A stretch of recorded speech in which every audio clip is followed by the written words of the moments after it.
Alison Russell Steger ketiga lahir pada 22 Mei 1947.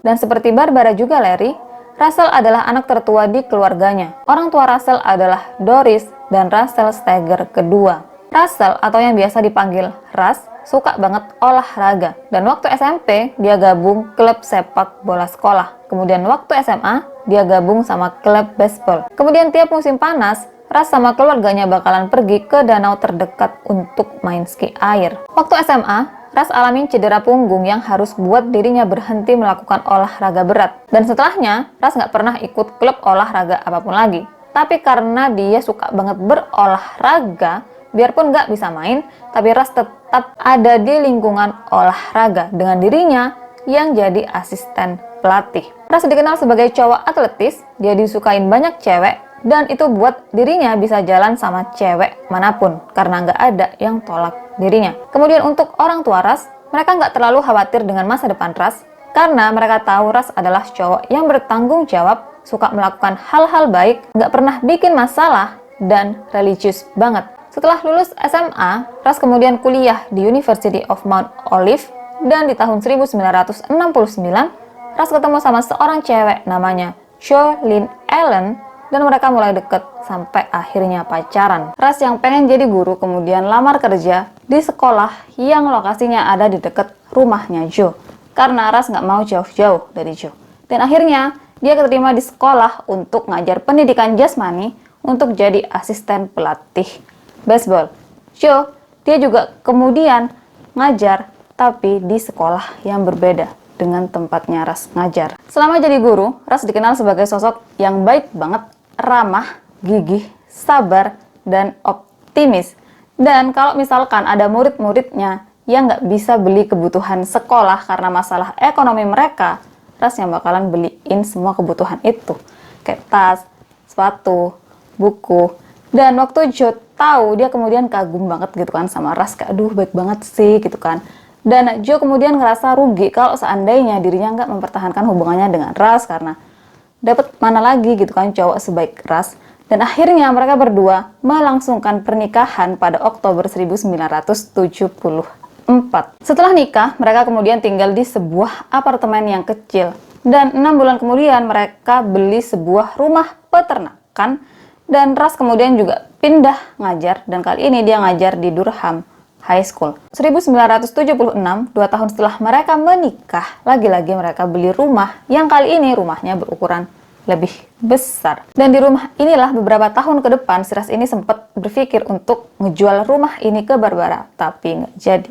Kemudian dari luar, kehidupan pernikahan mereka tuh kan kelihatannya sempurna banget. Mereka adalah pasangan yang serasi, sama-sama guru, kemudian Russ baik banget, Joe pinter atur keuangan dari yang mereka tinggal di apartemen, kemudian 6 bulan setelahnya beli rumah, dan 2 tahun kemudian, 2 tahun setelah nikah mereka beli rumah lagi yang lebih besar. Tapi sebenarnya, selama waktu itu atau selama mereka tinggal di rumah barunya mereka itu, Russ mulai kena rumor kalau dirinya berhubungan dengan murid-muridnya. Kemudian suatu malam, karena Russ nggak pulang-pulang, Joe yang khawatir keluar rumah untuk cari Russ. Dan dirinya cari Russ ke rumah-rumah temennya. Sampai akhirnya, Joe lihat mobilnya Russ yang terparkir di area luar gedung apartemen salah satu temennya Russ. Tapi entah kenapa, Joe nggak masuk ke itu gedung untuk samperin Russ, dia justru tunggu di sekitar gedung apartemen. Dia tetap di dalam mobilnya. Dan dia nunggu Russ keluar. Dan setelah berjam-jam nunggu, di jam 2 pagi, Russ keluar dari itu gedung dan dirinya nggak sendiri. Dirinya sama seorang cewek yang lebih muda, dan mereka berdua pegangan tangan. Joe, dia kemudian langsung pulang, dan waktu Russ sampai rumah, Joe diam aja, dia nggak ngebahas apa yang sebelumnya dirinya lihat. Karena Joe ini mau tanya semuanya itu ke Russ besok. Besoknya, Joe kan tanya tuh sama si Russ, dan Russ bilang kalau cewek itu adalah salah satu muridnya, dan dirinya ngebantuin itu murid yang lagi dalam masalah. Tapi kayak Joe, masalah apa sih yang diselesaikan di gedung apartemen temenmu, dan kalian baru keluar gedung di jam 2 pagi, kemudian kalian pegangan tangan. Kalau emang si murid itu punya masalah, kenapa nggak diselesaikan di sekolah atau di rumahnya itu murid? Atau kalau emang nggak mau selesaiin di rumahnya itu cewek, kenapa nggak diselesaikan di rumah kita? Kenapa kamu nggak bawa cewek itu ke rumah kita, justru ke rumah atau tempat tinggal temanmu? Dan di situ Joe kemudian memutuskan untuk keluar dari rumah. Dia pergi dari rumah. Kemudian Ras berusaha mati-matian untuk telepon Joe, untuk ngerayu Joe, untuk minta maaf. Dan akhirnya Joe luluh. Joe kemudian balik lagi ke rumahnya. Tapi itu cuma bertahan selama beberapa minggu. Karena sekarang di matanya Joe, Ras udah nggak sesempurna yang dirinya pikirkan sebelumnya. Dirinya udah ngeliat Ras sebagai sosok yang berbeda. Dan Joe kemudian memutuskan untuk pisah sama Ras. Ras, dia nggak bisa ngubah atau ngutak-ngatik keputusannya Joe. Karena itu dia kemudian juga setuju dengan apa yang Joe putuskan. Akhirnya mereka berdua sama-sama memutuskan untuk berpisah secara damai. Dan untuk selanjutnya, mereka berdua berteman. Waktu pisah sama Joe, Ras berusia 30 tahun. Dan entah gimana pembicaraan mereka, tapi Ras waktu itu tetap tinggal di rumah mereka, sementara Joe lagi-lagi dia keluar dari rumah itu. Dan gak lama setelah Joe pergi tinggalin Ras pacaran sama muridnya yang baru berusia 17 tahun. Dan gak diketahui apakah cewek yang dipacarin sama Ras ini adalah cewek yang dilihat sama Joe pada malam itu. Tapi yang jelas, Ras emang pacaran sama muridnya pada saat itu. Pada saat dirinya sama Joe akhirnya memutuskan untuk berpisah. Kemudian hubungan mereka berdua kan dilakukan secara sembunyi-sembunyi. Karena kalau sampai ketahuan, Ras bakalan dipecat jadi guru dan dia juga bakalan masuk penjara. Sementara dari sisi cewek itu, kalau sampai ketahuan dirinya pacaran sama gurunya yang udah berusia 30 tahun, itu bakalan buat orang tuanya kecewa. Kemudian setelah cewek ini lulus, Ras berencana untuk langsung nikahin dia. Tapi cewek ini nggak mau. Karena orang tuanya berharap setelah dirinya lulus SMA, dirinya nih bakalan kuliah. Dan dengan dirinya yang nikahin Ras setelah lulus, itu tuh bakal bikin orang tuanya kecewa. Karena itu, si cewek kemudian bilang sama Ras, kalau kamu mau, kamu bisa nunggu aku. Karena aku mau kuliah. Dan akhirnya, hubungan mereka berlangsung secara LDR karena kampus tempat cewek ini kuliah ada di luar kota. Jadi tiap akhir pekan Ras kemudian samperin itu cewek di kampusnya. Dan kalau Ras nggak bisa samperin itu cewek ini yang bakalan pulang. Alasannya dia bakalan pulang kunjungin orang tuanya, padahal sebenarnya dia pengen ketemu sama Ras. Dan kalau Ras nggak bisa samperin itu cewek, alasannya karena tim baseball yang dirinya latih lagi bertanding. Kemudian di salah satu pertandingan baseball, Ras lagi bareng sama ceweknya. Dan pelatih baseball lainnya datang samperin dirinya bareng sama istrinya, juga Barbara. Kemudian istri si pelatih ini kenalin Barbara ke Ras. Dia bilang, Ras ini kenalin, namanya Barbara dan dia adalah tetangga baru kita. Dan di momen itu Barbara udah kelihatan banget kalau dia tertarik sama Ras. Beberapa minggu setelah pertemuan pertama antara Ras dengan Barbara, Ras putus sama ceweknya. Karena Ras pengen cepet-cepet nikah, sementara cewek ini masih pengen kuliah dan nikmatin masa mudanya. Dan setelah putus sama cewek ini, entah gimana, Ras kemudian mulai deket sama Barbara.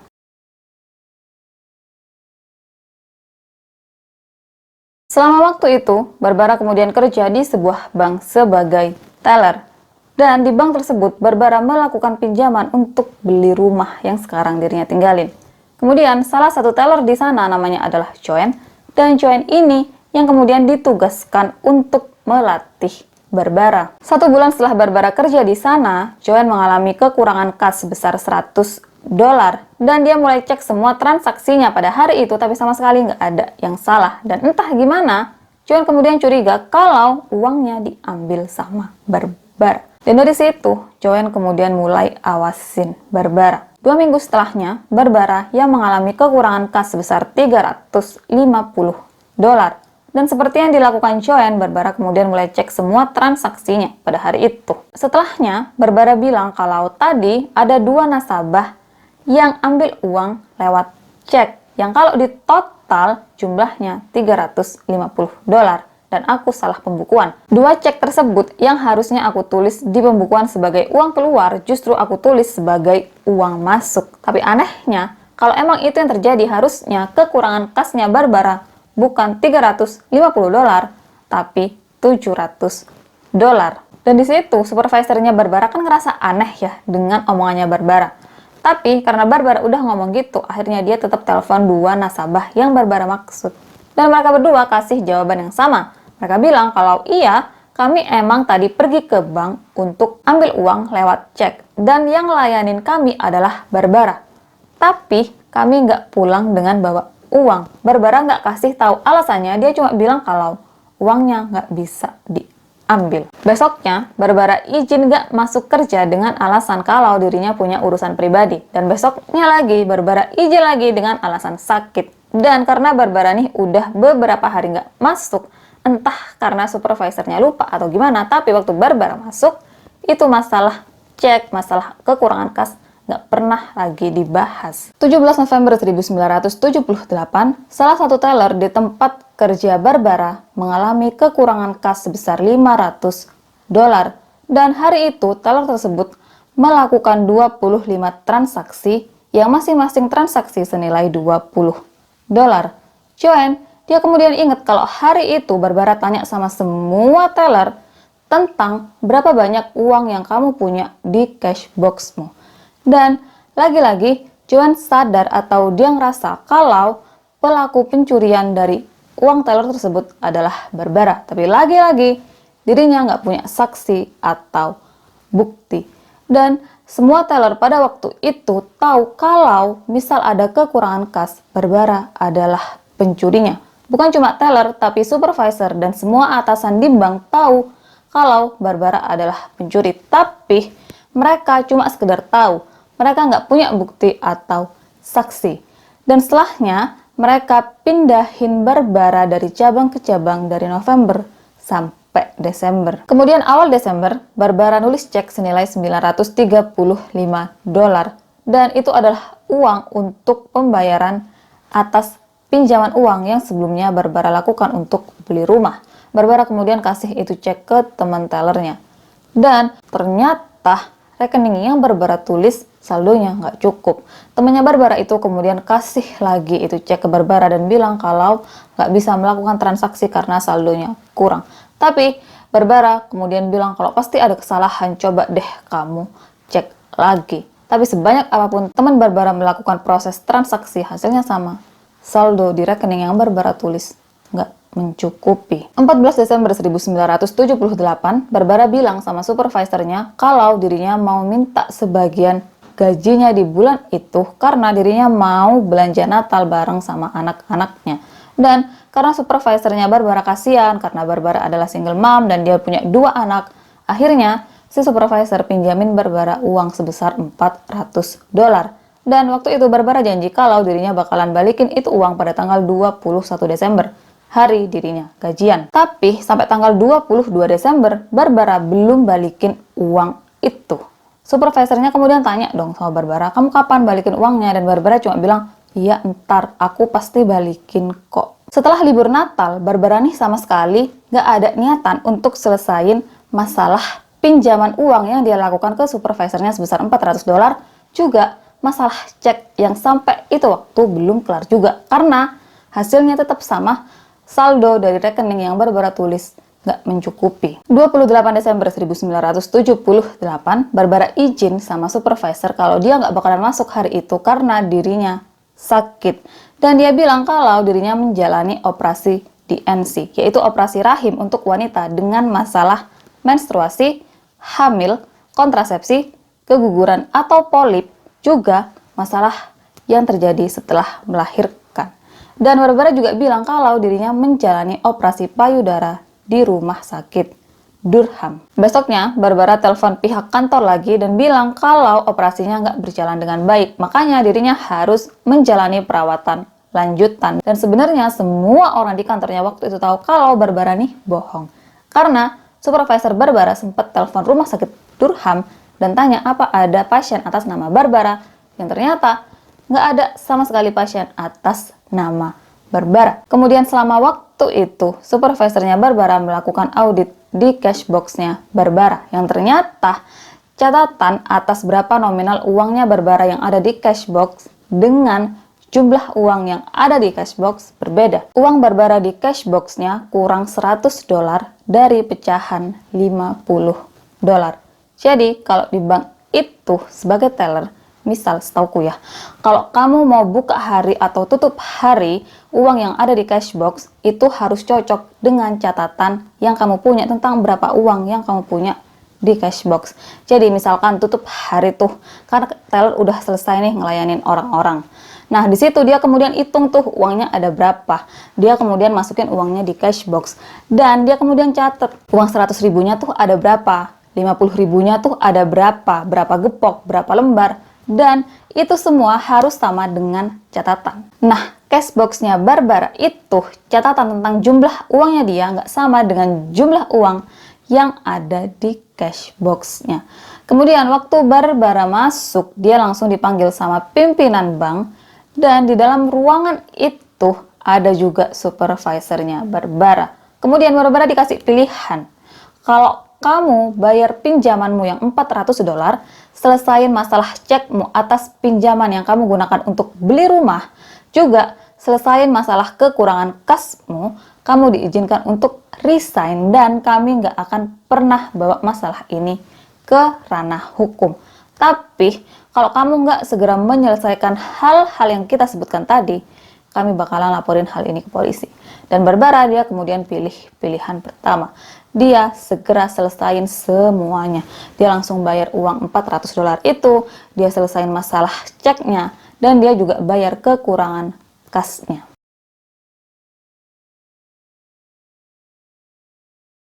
Meskipun Ras sama Barbara baru berhubungan selama beberapa bulan, tapi mereka berdua udah merencanakan pernikahan. Dan waktu orang tuanya Ras tahu, terutama ibunya, dia langsung bilang kan ke Ras, emang kamu gak terlalu cepet ya punya niatan untuk nikahin Barbara? Kalian kan baru kenal selama beberapa bulan gitu kan. Dan di situ ibunya Ras kemudian tahu kalau sebenarnya Ras nggak ada niatan atau belum ada niatan untuk nikahin Barbara. Tapi dia kemudian punya niatan untuk nikahin Barbara karena Barbara yang selalu ngedorong Ras untuk cepet-cepet nikahin dirinya. Dan selama waktu itu Ras ataupun keluarganya sama sekali nggak tahu kalau sebelumnya Barbara sempat dituduh sebagai pembunuhnya Larry. Karena selama waktu itu yang mereka tahu suami Barbara meninggal karena kecelakaan senjata api. Kemudian pada 17 Maret 1979 Ras sama Barbara menikah. Yang pernikahan tersebut dilangsungkan setelah beberapa hari Ras dinyatakan berpisah secara hukum dengan Joe. Juga beberapa hari sebelum peringatan kematian 1 tahunnya Larry. Dan di waktu itu Barbara kemudian juga dinyatakan secara hukum kalau dia sama sekali nggak terlibat dengan kematiannya Larry. Jadi dia kemudian bisa ngeklaim sisa uang asuransi kematiannya Larry sebesar $28.000. Terus setelah nikah, Barbara sama Ras kan pergi bulan madu. Dan pas mereka datang bulan madu, orang tuanya Ras undang mereka berdua untuk makan malam bareng. Yang di acara tersebut, Barbara kemudian bilang sama semua orang kalau dirinya lagi hamil. Padahal dirinya kan udah sterilisasi, jadi nggak mungkin dia hamil. Dan semua orang waktu itu yang mereka ini nggak tahu kalau Barbara udah nggak bisa hamil lagi menyambut kehamilannya Barbara dengan bahagia banget. Tapi lagi-lagi ibunya Ras ngerasa ada sesuatu yang aneh. Mereka kan baru nikah, baru pergi bulan madu. Terus bulan madunya tuh kan cuma berlangsung selama beberapa hari. Jadi gimana ceritanya Barbara udah langsung hamil? Ibunya Ras mikir kayak gitu. Dan bener aja, nggak lama setelahnya Barbara mengumumkan kalau dirinya mengalami keguguran. Kemudian Barbara nih tinggal di rumahnya Ras bareng sama 2 anaknya dan rumahnya sendiri dia jual. Mereka berdua, Ras sama Barbara, kemudian mulai cari rumah baru untuk nantinya mereka tinggali. Dan mereka kemudian temuin sebuah rumah mewah yang cocok dengan selera mereka. Mereka kemudian langsung beli itu rumah dan melakukan renovasi. Yang totalnya untuk merenovasi rumah mereka habisin uang sebesar $10.000 di tahun 1979. Terus Ras sama Barbara sebenarnya mereka nih sama, mereka sama-sama orang yang boros, mereka sama-sama orang yang suka keluarin uang. Tapi bedanya Barbara dia keluarin uang untuk beli barang-barang mahal, untuk beli barang-barang mewah biar orang lain tuh terkesan sama dirinya, puji dirinya, kagum dirinya. Nah Ras dia nih kayak gimana ya, dia suka keluarin uang entah untuk hal apapun gitu. Dia sama sekali nggak ada eman-emannya gitu loh sama uang. Dia tahu caranya cari uang tapi dia nggak bisa kelola keuangan. Dan dengan Ras yang kayak begitu kemudian ketemu sama Barbara yang kayak begitu cocok mereka. mereka cocok untuk menghancurkan perekonomian keluarga mereka sendiri. Setelahnya, Ras ini kan nggak tahu kalau Barbara adalah seseorang yang boros banget, yang bahkan dia nih nyuri uang di tempat kerjanya gitu kan. Dan setelah nikah, Ras kasih semua uangnya ke Barbara, tabungannya, gajinya, berharapnya Barbara bakalan kelola keuangannya dengan baik seperti Joe. Tapi ternyata nggak seperti itu.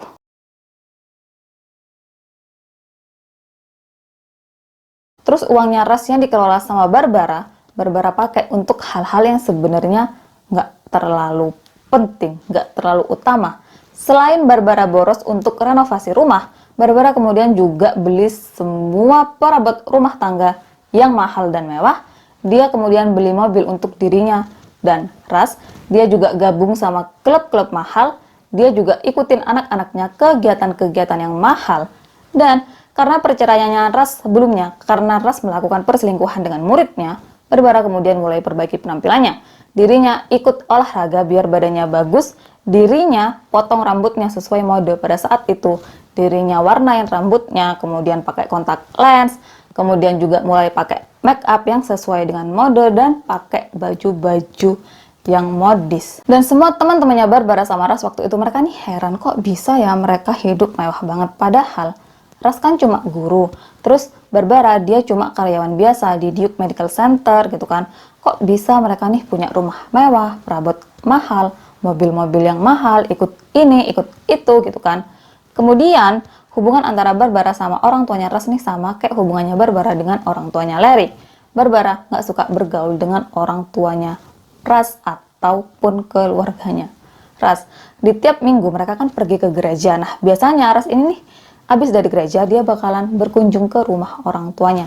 Dan Barbara dia nggak pernah mau lama-lama di tempat orang tuanya Ras.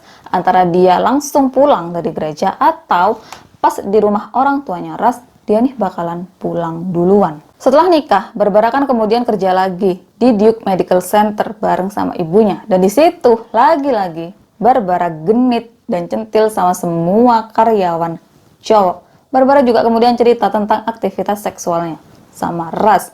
Dan semua orang waktu itu sepakat kalau Barbara nih punya kecenderungan untuk berselingkuh dan punya ketertarikan berlebih sama seks. Yang bahkan Barbara bilang kalau sebanyak apapun dirinya melakukan seks, dirinya nggak pernah puas. Teman-teman Barbara sama Ras kemudian ngelihat mereka berdua sebagai pasangan yang sama-sama suka seks dan sama-sama puas dengan kehidupan seks mereka. Tapi Ras, dia bukan cuma butuh kehidupan seks yang memuaskan, dia juga butuh keturunan. Dan Barbara, dia tahu itu. Kemudian suatu hari di gereja, pas mereka udah selesai beribadah, Barbara kemudian bilang sama semua orang kalau dirinya nih lagi hamil, dan dirinya juga minta doa sama semua orang biar dirinya nanti melahirkan dengan lancar, biar anaknya lahir dengan sehat, karena anak ini sangat berarti untuknya dan Ras. Tapi seminggu kemudian, Barbara lagi-lagi umumin sama semua orang kalau dirinya mengalami keguguran. Gak lama setelahnya, Barbara umumin lagi sama semua orang kalau dirinya hamil. Dan gak lama lagi setelahnya, dirinya juga umumin kalau udah keguguran lagi. Dan Ras entah ya, mungkin karena dia nih gak pernah berhadapan sama ibu hamil atau cewek yang pernah keguguran. Jadi dia gak pernah bisa bedain, atau dia mungkin gak bisa bedain apa bedanya cewek hamil sama cewek nggak hamil, apa bedanya cewek yang bener-bener alamin keguguran dan yang bohong-bohongan. Dan di situ Ras kemudian bilang sama dirinya sendiri, ya udah deh nggak apa-apa kalau aku emang nggak bisa punya anak sendiri lagian. 2 anak Barbara udah aku anggap kayak anakku sendiri, aku sayang banget sama mereka. Dan pada tahun 1980 Ras mengadopsi mereka berdua. Jadi pada tahun itu 2 anaknya Barbara sama Larry pakai nama belakangnya Ras. Kemudian tahun 1982, Barbara bilang sama semua orang kalau dirinya bakalan terbitin buku tentang kematiannya Larry. Dan pihak penerbit udah kasih dirinya uang muka sebesar $400.000. Dan semua orang yang dengar itu waktu itu kasih selamat untuk Barbara. Gak lama setelahnya, Barbara pergi ke bank untuk melakukan pinjaman. Dan jaminannya adalah uang yang nantinya bakalan dirinya terima dari buku yang bakalan diterbitkan. Dan kebetulan yang tanganin pinjamannya Barbara adalah temannya Ras. Jadi dia nih nggak ngecek apa-apa, dia langsung kasih pinjaman. ke Barbara. Dan batas waktu Barbara untuk bayar pinjaman tersebut adalah 90 hari. Tapi setelah 90 hari, Barbara nih sama sekali nggak pernah nyicil apalagi bayar itu pinjaman. Justru setelah 90 hari, Barbara ajuin permohonan untuk memperpanjang waktu selama 90 hari lagi untuk bisa bayar itu utang. Tapi pihak bank nggak kasih izin dan Barbara dia kemudian dengan terpaksa bayar itu utang dengan bantuan orang tuanya. Terus karena teman-teman juga keluarganya Barbara udah penasaran banget tentang buku yang Barbara tulis dan karena Barbara nggak kasih tunjuk itu buku ke mereka, akhirnya mereka mulai datengin tiap-tiap toko buku yang ada di kota tempat mereka tinggal. Tapi sama sekali nggak ada buku yang Barbara sebutkan. Salah satu teman Ras bahkan telepon ke penerbit yang Barbara maksud dan dia tanya, apa ada penulis atas nama Barbara Steger? Apa ada buku dengan judul ini? Dan pihak penerbit kemudian bilang kalau sama sekali nggak ada penulis atas nama itu dan buku atas judul itu. Jadi semua orang kemudian tahu kalau Barbara nih bohong. Kemudian Ras cerita ke temennya pada waktu itu kalau beberapa waktu lalu rumahnya didatengin polisi. Dan si polisi ini ketemu sama Barbara tapi dirinya nggak pernah tahu mereka berdua ngomongin apa. Antara Barbara sama polisi ini ngomongin apa, masalah apa, gitu. Dan Barbara juga nggak kasih tahu ke dirinya. Kemudian suatu hari secara nggak sengaja, Ras temuin kotak rahasia milik Barbara. Yang ternyata di dalamnya adalah tagihan-tagihan atas hutang-hutang Barbara. Dan itu bukan cuma jumlahnya atau nominal hutangnya Barbara yang besar banget. Tapi Barbara melakukan pinjaman di hampir semua bank di daerah tempat mereka tinggal. Kemudian Ras juga mengetahui kalau polisi yang datang beberapa waktu sebelumnya ke rumahnya karena Barbara udah melakukan penipuan cek. Jadi Barbara kan punya utang di berbagai macam bank tuh.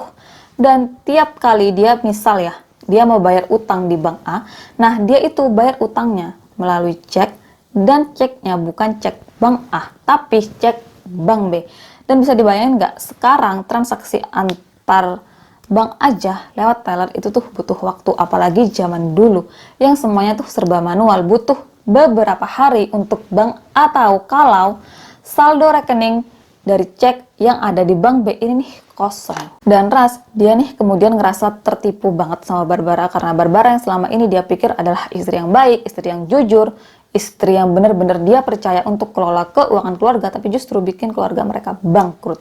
Dan setelah Ras hitung-hitung tuh semua utang-utangnya Barbara, meskipun gajinya dan gaji Barbara digabungin, itu tuh masih belum cukup untuk menutup semua utang Barbara. Akhirnya Ras melakukan pertemuan keluarga.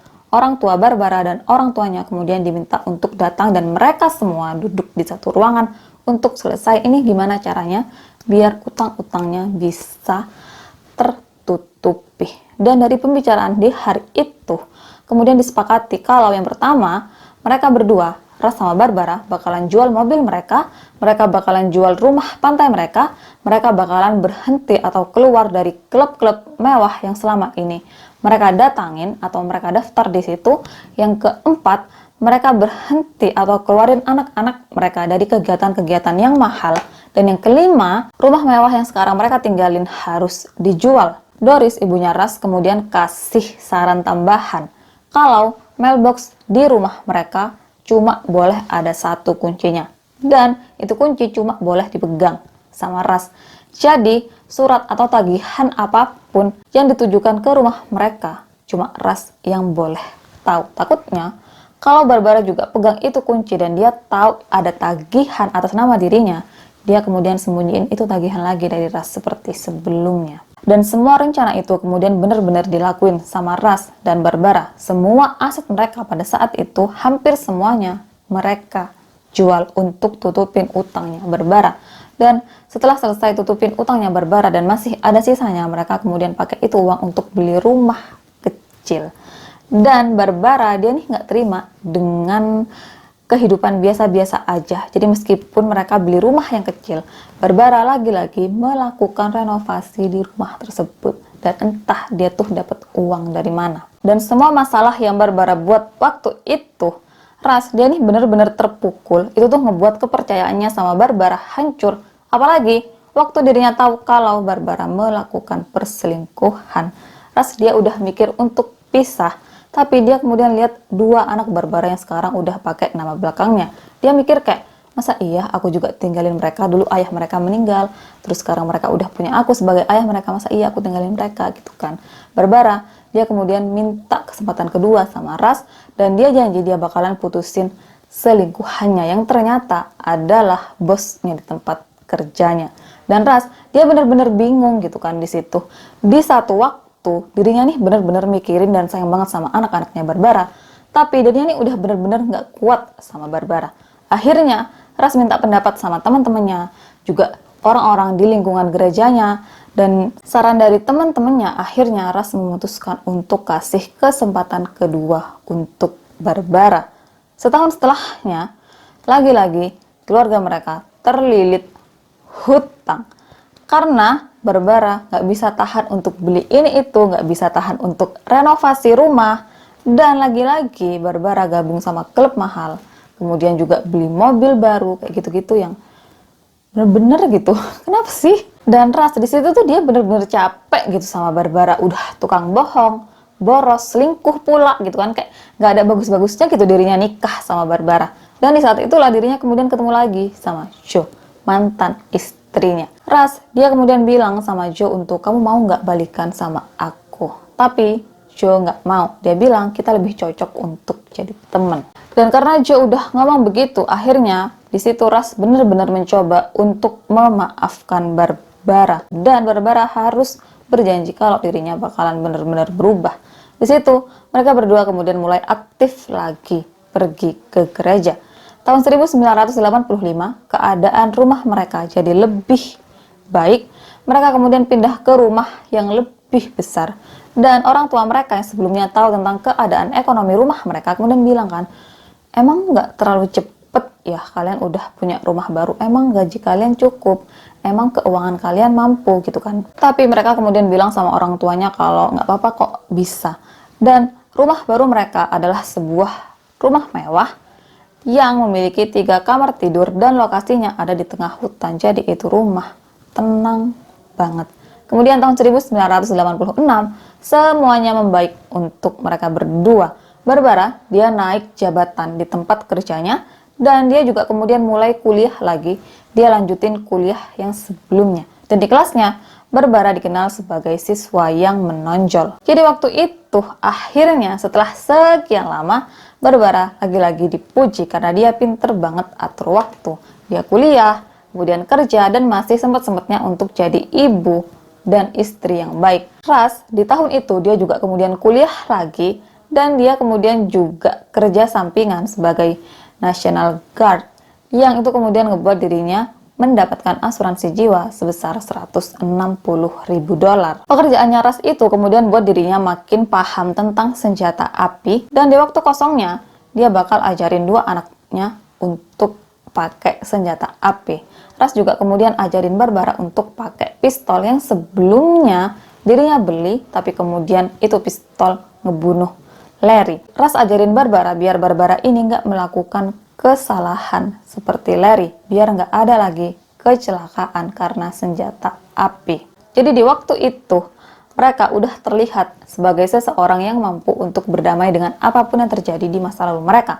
Mereka sekarang udah jadi lebih baik, mereka jadi suami dan istri yang saling penyayang, mereka jadi orang tua yang baik, mereka bisa beli apapun yang mereka mau sekarang, mereka punya kerjaan yang bagus, dengan gaji yang lumayan gitu kan, tapi lagi-lagi mereka jatuh di lubang yang sama. Lagi-lagi mereka terlilit hutang karena gaya hidup mereka. Karena sedikit aja mereka ngerasa enak, mereka langsung beli barang-barang yang mahal. Mereka beli mobil, beli jam tangan mahal, bahkan beli perahu. Di akhir Januari 1988, Barbara sama Ras sepakat untuk menghabiskan waktu mereka dengan orang tua mereka masing-masing secara bergantian. Di pagi harinya, Barbara sama Ras pergi ke rumah orang tuanya Barbara sekalian untuk cek rumah pertanian milik keluarga Barbara yang bakalan orang tuanya Barbara jual ke mereka. Setelahnya, mereka nonton bola sama orang tuanya Ras. Di akhir Januari 1988, semuanya kelihatan sempurna, sama sekali nggak ada masalah, semuanya damai. Tapi pada 1 Februari 1988, Russell Steger, suami Barbara, meninggal dengan cara yang sama seperti waktu suami pertamanya, Larry Ford, meninggal.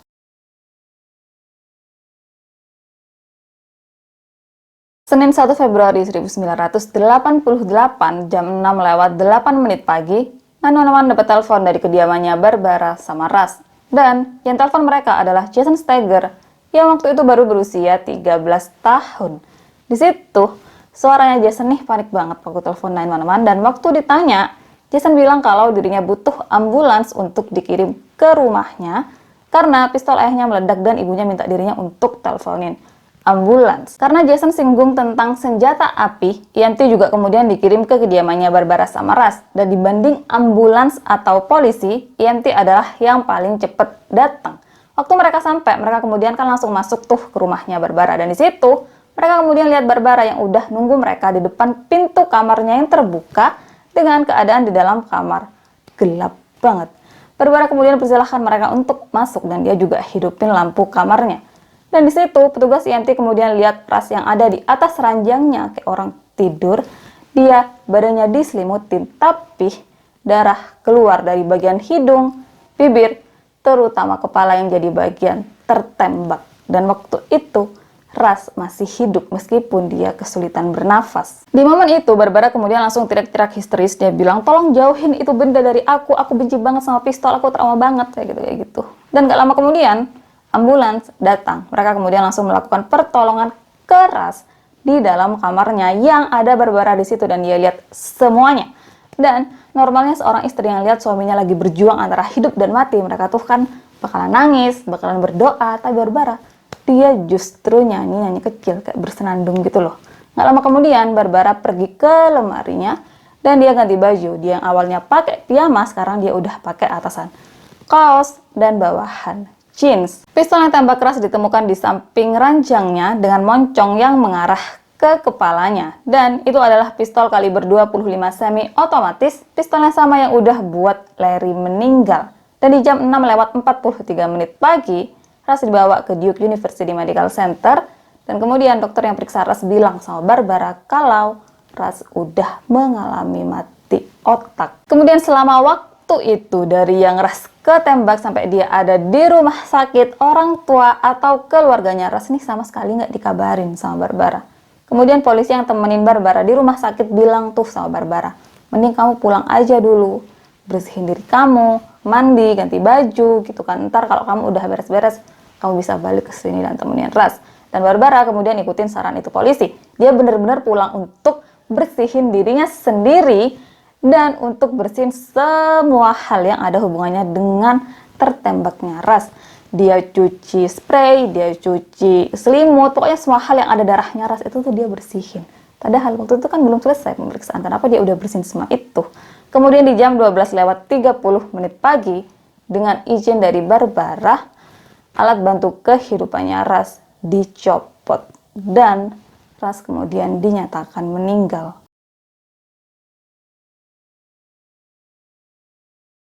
Waktu di interview, Barbara bilang kalau dirinya nih mau ambil pistol yang ada di bawah bantalnya Russ. Tapi entah gimana waktu dirinya tarik itu pistol, tiba-tiba itu pistol tembak kepalanya Russ. Dan polisi kemudian tanya kan sama Barbara, kenapa Russ simpen pistol di bawah bantalnya? Dan Barbara cerita kalau malam itu, waktu mereka berdua lagi enak-enaknya tidur, tiba-tiba Russ bangun karena suara berisik dari arah luar. Dan karena takut kalau itu adalah orang jahat yang bakal apa-apain keluarganya, Russ kemudian ambil pistol yang taruh di bawah bantalnya untuk melakukan perlawanan seandainya itu emang benar penjahat dan masuk ke rumahnya. Tapi Barbara kemudian sadar kalau suara yang Russ maksud adalah suara salah satu anaknya yang lagi ada di dalam kamar mandi. Makanya dirinya mau ambil itu pistol tapi justru tembak Russ. Aneh nggak? Barbara bilang itu adalah suara kamar mandi, sementara Russ bilang itu adalah suara orang jahat. Padahal suara orang yang lagi ada di kamar mandi itu kan begitu. Paling banter juga suara air, suara keran. Terus kenapa bisa Russ mikir kalau itu adalah suara orang jahat? Aneh nggak? Kemudian setelah meninggalnya Russ, Barbara sama dua anaknya langsung pindah ke rumah orang tuanya Barbara di hari itu juga. Dan polisi yang menangani kasusnya Russ adalah Sersan Ricky Buchanan atau yang biasa dipanggil Sersan Rick. Kemudian, Sersan Rick nih kan butuh keterangan lebih lanjut dari Barbara, dan sekarang Barbara tinggal di rumah orang tuanya. Makanya dia kemudian datengin rumah orang tuanya Barbara untuk ketemu sama Barbara. Tapi sebelum Sersan Rick ketemu sama Barbara, dia lebih dulu ketemu sama ayahnya Barbara. Yang dari obrolan mereka berdua di situ, ayahnya Barbara kemudian bilang sama Sersan Rick kalau waktu Barbara datang ke rumah, dia bawa selimut dan spray yang penuh dengan darahnya Ras. Dan di situ Sersan Rick nih kayak, lah kok udah dibersihin aja, penyelidikan kan belum selesai, kok dia udah ngacak-ngacak TKP gitu kan. Dan di situ akhirnya Barbara kemudian tawarin Sersan Rick untuk ngecek selimut sama spray yang Barbara bawa dan cuci di rumah orang tuanya. Tapi Sersan Rick menolak karena kayak ya percuma aja, buat apa diperiksa, toh udah bersih. Sersan Rick kemudian ketemu kan sama Barbara dan dia mulai tanya tentang kronologi kejadian tertembaknya Ras. Dan Barbara nih cerita sama seperti yang dia ceritakan sebelumnya, dan Sersan Rick ini ngerasa aneh karena lah kok si Barbara ini tenang banget ya waktu cerita, padahal kejadiannya tuh baru hari ini, baru tadi pagi, kok dia nggak ada sedih-sedihnya gitu kan. Dan kemudian Sersan Rick minta Barbara untuk, kamu mau nggak balik ke rumahmu dan kita olah TKP langsung di sana, jadi kamu bisa tunjukin dengan jelas tentang kejadian tertembaknya Ras. Dan Barbara setuju. Mereka berdua kemudian pergi ke rumahnya Barbara sama Ras, dan di situ Barbara nih tunjukin kayak, aku tidurnya di situ, Ras di situ, kemudian kejadiannya begini, aku waktu nariknya begini, Ras waktu tidurnya tuh begini, kayak gitu loh. Dan di situ Sersan Rick kayak, lah ini cewek bener-bener nggak ada takut-takutnya, nggak ada trauma-traumanya, nggak ada sedih-sedihnya gitu kan, kok bisa gitu kan. Tapi meskipun dirinya ngerasa ada yang aneh dan ngeganjel, tapi dia kemudian memutuskan kalau apa yang terjadi sama Ras adalah kecelakaan dan nggak perlu dilakukan otopsi atau pemeriksaan lebih lanjut. Masih di hari Ras meninggal di Senin malamnya, mantan istrinya Ras, Joe, kemudian datengin kantor polisi dan dia minta untuk ketemu sama petugas yang menangani kasusnya Ras. Disitulah Joe kemudian langsung diarahin ke Sersan Rick. Setelah ketemu sama Sersan Rick, Joe kemudian bilang kalau dirinya adalah mantan istrinya Ras, dan meskipun mereka udah bercerai tapi mereka tetap berhubungan baik. Dan dirinya ngerasa kalau ada sesuatu yang aneh dengan kematiannya Ras. Yang pertama, Ras adalah seseorang yang berhati-hati banget sama senjata. Bahkan waktu hamil, Ras bakalan letakin senjata dengan keadaan seaman mungkin biar nggak terjadi kecelakaan apapun. Jadi nggak mungkin Ras yang sehati-hati itu sama senjata dengan beraninya taruh senjata di bawah bantalnya. Kemudian yang kedua, Ras adalah tipe orang yang kalau tidur dia nih bener-bener nyenyak banget. Bahkan ada satu momen waktu dirinya lagi tidur, waktu si Ras lagi tidur, alarm kebakaran bunyi. Dan selama dan sekenceng apapun itu alarm bunyi, Ras nih nggak bangun-bangun. Coba bener-bener kebo gitu, gimana bisa di tengah malam pas lagi tidur, dirinya dengar suara aneh dari arah luar yang itu suara aneh, aku yakin gak ada apa-apanya kalau dibandingin sama suara alarm kebakaran. Joe juga kemudian cerita sama Sersan Rick kalau sebelum Ras meninggal, dirinya sama Ras terlibat 3 pembicaraan serius. Pembicaraan pertama terjadi pada bulan Juli 1983. Yang di situ, Ras cerita sama Joe kalau Barbara udah buat dirinya mengalami masalah keuangan yang parah, Barbara melakukan perselingkuhan, Barbara suka belanja sembunyi-sembunyi, bahkan Barbara melakukan kebohongan yang dia ini ngaku-ngaku dirinya mau terbitin buku, tapi ternyata itu tuh bohong. Dan di situ Ras bilang sama Joe kalau sebenarnya aku nih pengen cerai sama Barbara, tapi aku berat sama anak-anak. Beberapa minggu setelahnya Ras sama Joe ketemu lagi. Yang di situ Ras bilang sama Joe kalau kamu mau nggak balikan sama aku, kalau kamu mau aku bakalan langsung tinggalin Barbara. Tapi seperti yang kita tahu, Joe menolak karena dia bilang kalau antara dirinya sama Ras lebih cocok jadi teman. Dan pembicaraan ketiga terjadi pada bulan November 1987, beberapa bulan sebelum Ras meninggal. Di situ, Ras bilang sama Joe kalau seandainya terjadi sesuatu sama aku, apalagi sampai aku meninggal, tolong kamu cari tahu. Karena ternyata suami pertamanya Barbara meninggal di rumahnya sendiri yang ada Barbara di situ.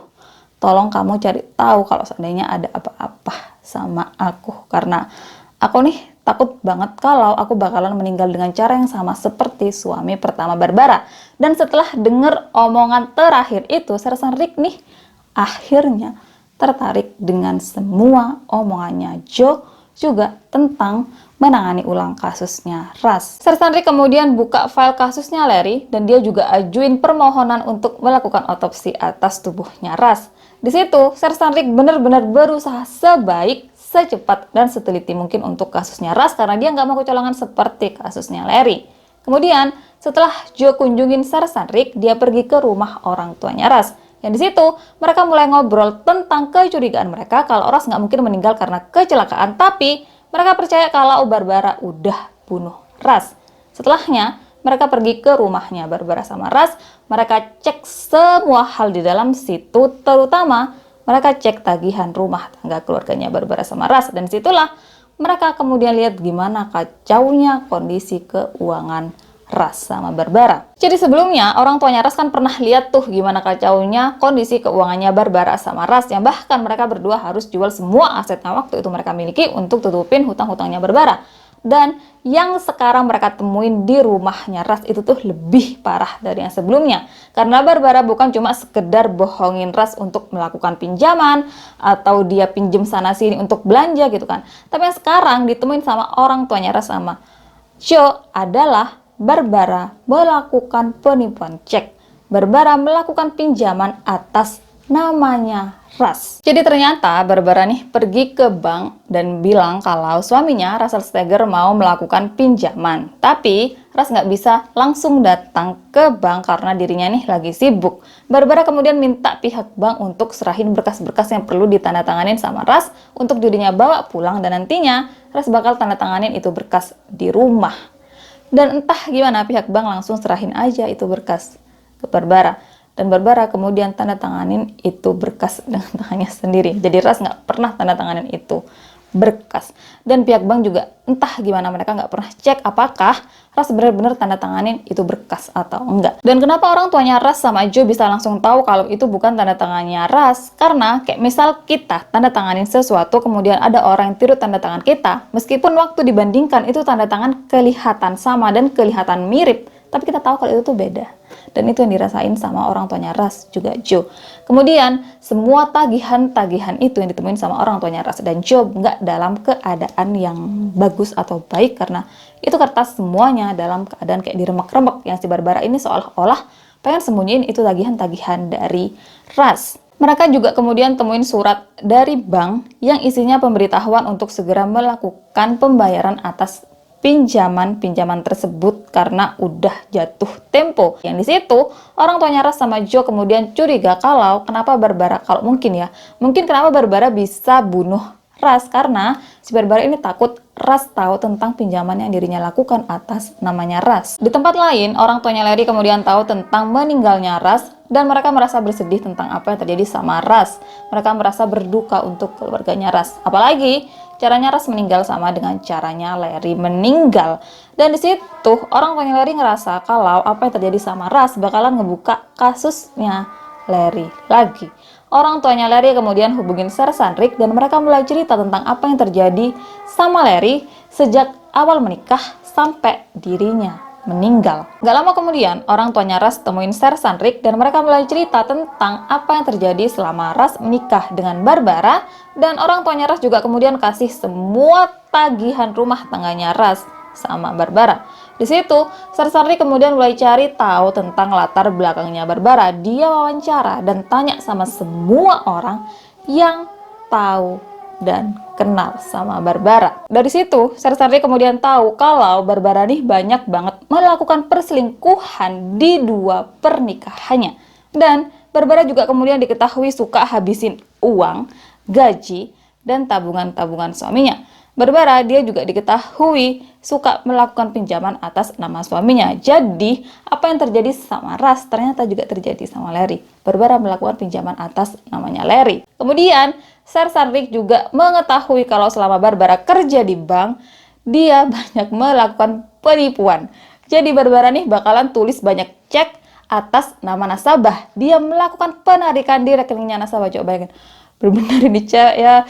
Setelahnya Sersan Rick juga mengetahui kalau Barbara setelah Ras meninggal, dia langsung ajuin pengambilan asuransi jiwanya Ras.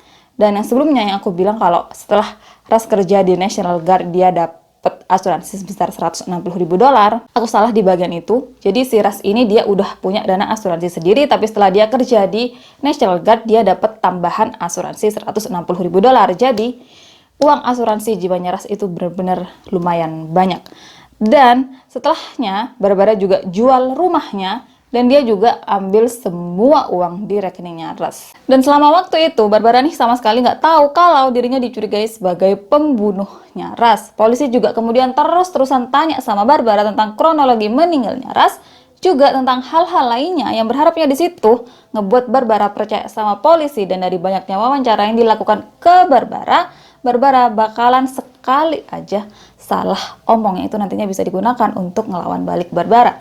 Kemudian Sersan Rick minta Barbara untuk datang lagi ke rumahnya sama Ras untuk melakukan olah TKP sekali lagi, yang kali itu olah TKP yang Barbara lakuin bakalan direkam. Sersan Rick kemudian minta salah satu polisi untuk seolah-olah jadi Ras, dan Barbara kemudian dia peragain semuanya. Dia tidur di ranjangnya, kemudian polisi yang pura-pura jadi Ras juga tidur di ranjangnya, dan di situ Barbara kemudian praktekin apa yang pagi itu terjadi. Nggak lama kemudian hasil otopsi keluar. Menurut laporan medis, lintasan peluru yang melukai Ras itu tuh nggak cocok dengan cerita Barbara, nggak cocok dengan bukti di TKP, dan nggak cocok dengan apa yang Barbara praktekkan selama olah TKP. Dan dari ceritanya Barbara, yang dia nih cuma mau ambil itu pistol, tapi entah gimana pistol itu tembak keras, itu tuh bener-bener nggak masuk akal karena pistol nggak sesensitif itu yang cuma sekedar disentuh langsung nembak.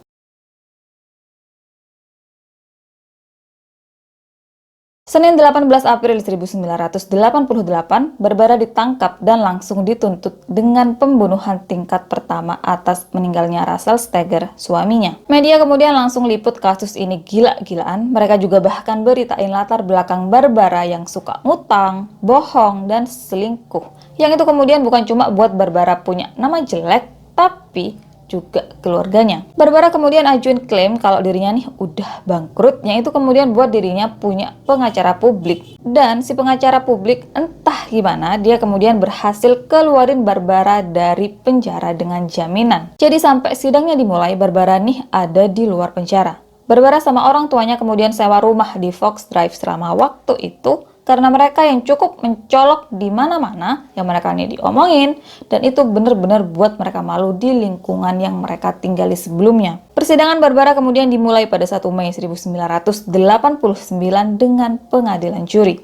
Selama persidangan, ditunjukkan bukti-bukti juga alasan yang memungkinkan Barbara membunuh Ras, dari tagihan, pinjaman, pemalsuan identitas, sampai ke perselingkuhan. Pengadilan juga kemudian tunjukin tentang video yang Sersan Rick rekam waktu Barbara lakuin olah TKP.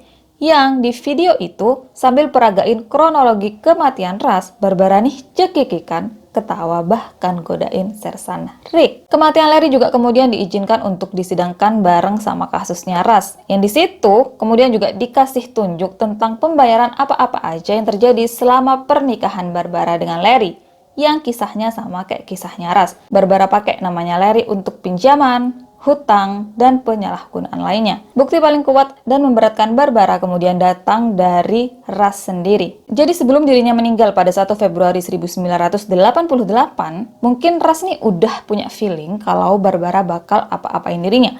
Makanya dia kemudian bikin rekaman suara di kaset, yang itu kaset kemudian dia sembunyiin di loker. Ceritanya, Desember 1988, salah satu muridnya Ras temuin sebuah kaset di loker yang itu tuh seolah-olah itu kaset diletakin di sana untuk disembunyiin.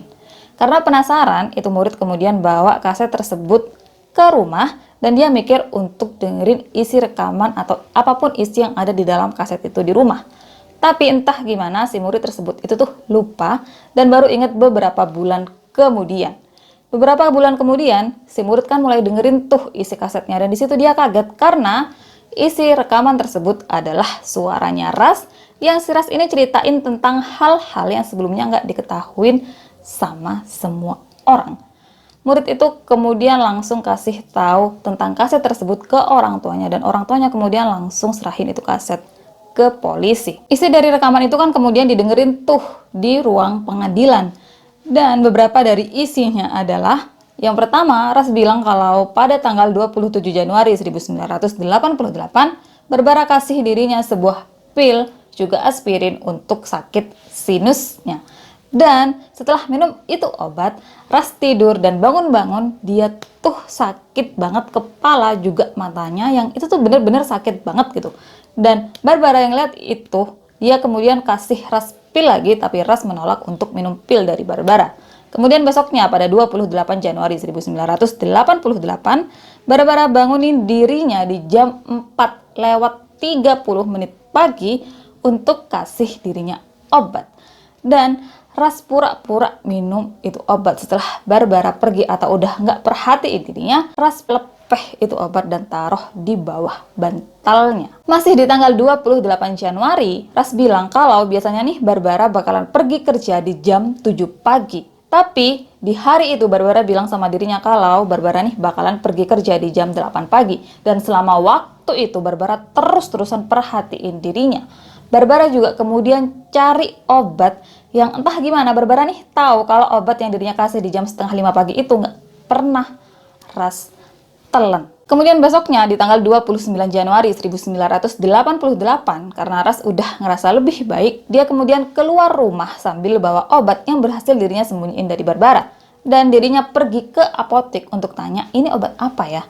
Dan di situ dirinya dikasih tahu kalau obat yang Ras bawa adalah obat tidur yang kuat banget. Dan di situ Ras nih bingung, aku nih tidur dibangunin untuk dikasih obat tidur, maksudnya tuh gimana ya? Ras juga kemudian cerita kalau dari bulan Desember 1987 sampai Januari 1988, dirinya selalu dapat tagihan kartu kredit yang jumlahnya tuh banyak banget.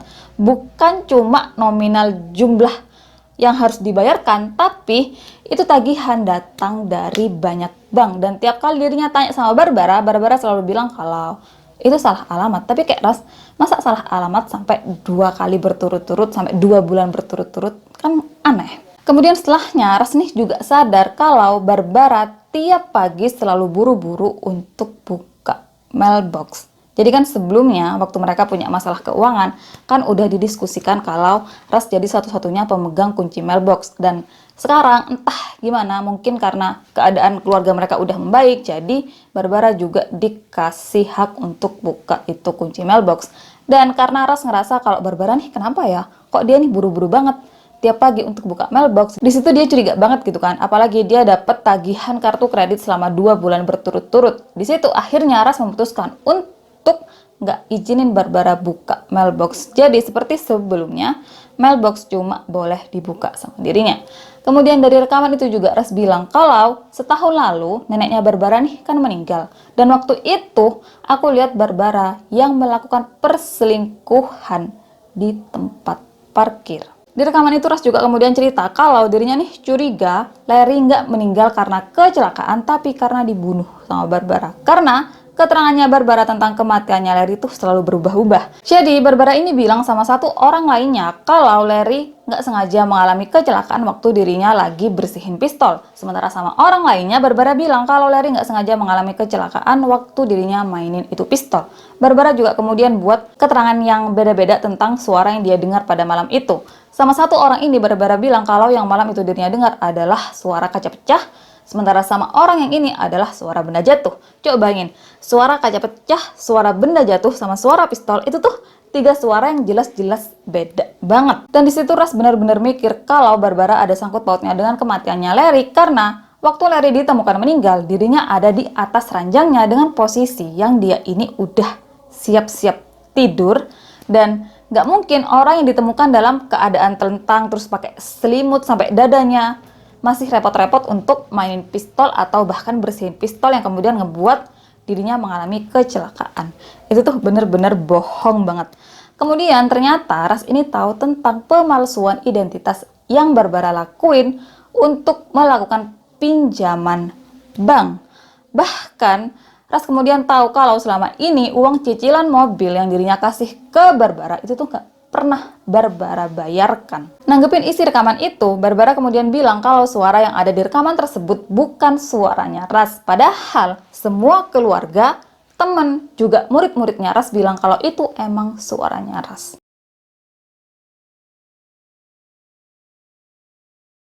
17 Mei 1989, Barbara dinyatakan bersalah atas kematian Ras dan dia kemudian dijatuhi hukuman mati.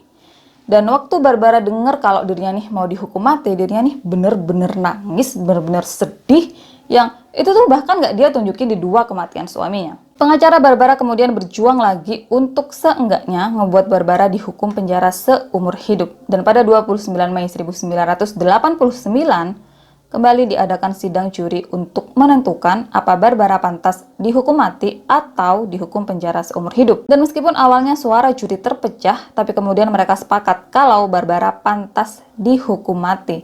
Hakim kemudian memutuskan kalau Barbara bakal dieksekusi pada 28 Juli 1989. Tapi ternyata tanggal eksekusi yang hakim bilang cuma sekedar formalitas karena Barbara nggak dihukum mati di tanggal itu.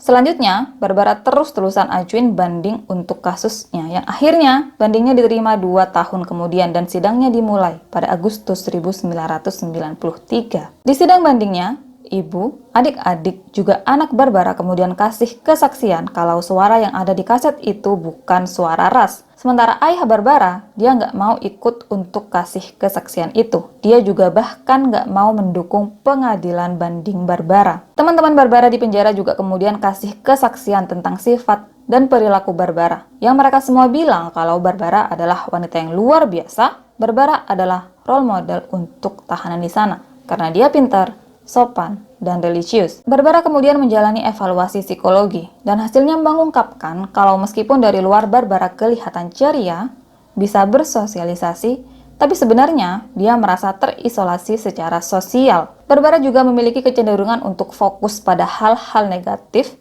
punya pemikiran kalau dirinya selalu diancam dan diperlakukan buruk. Selanjutnya Barbara kasih pernyataan di ruang sidang. Barbara bilang kalau dirinya memang membuat kesalahan di hidupnya, dan dia menyatakan simpati ke orang-orang terdekat Ras akan kehilangan mereka dan juga rasa sakit yang mereka rasakan. Dia juga minta maaf ke keluarganya Larry, juga ke anak-anaknya untuk penyalahgunaan memori tentang Larry.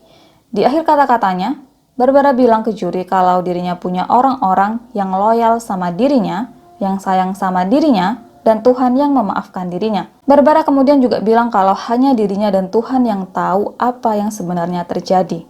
Hasil akhirnya sama, juri tetap menyimpulkan kalau Barbara bersalah dan pantas dihukum penjara seumur hidup. Kemudian pada tahun 2005, 2009, 2012, 2015, 2018, Barbara selalu ajuin permohonan biar dirinya nih bisa bebas bersyarat. Tapi permohonannya selalu ditolak meskipun dirinya memenuhi persyaratan. Kemudian di tahun 2017, surat kabar Rally mengabarkan kalau Barbara dikasih hak istimewa yang itu kemudian buat dirinya bisa tinggalin penjara selama beberapa waktu. Dan waktu orang tuanya Ras tahu ini, mereka tentu aja marah, mereka tentu aja kecewa, mereka kemudian melakukan protes.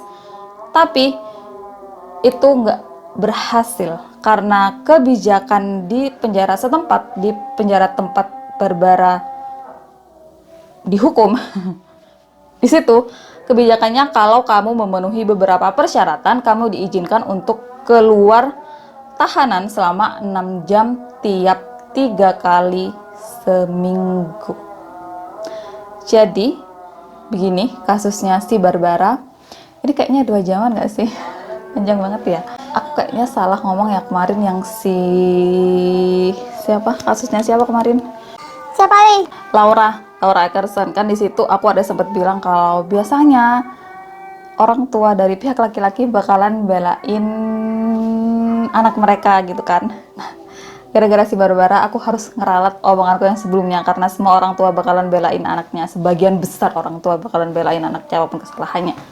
Terbukti kan dari si ibu, kemudian adiknya Barbara, juga anak-anaknya Barbara yang walaupun mereka tahu kalau itu adalah suaranya Ras, tapi mereka bilang kalau itu bukan suaranya Ras. Satu-satunya yang benar, satu-satunya yang lurus, satu-satunya yang bisa bedain mana yang salah dan mana yang benar adalah ayahnya Barbara. Jadi segini kasus untuk hari ini. Kita ketemu di video lainnya.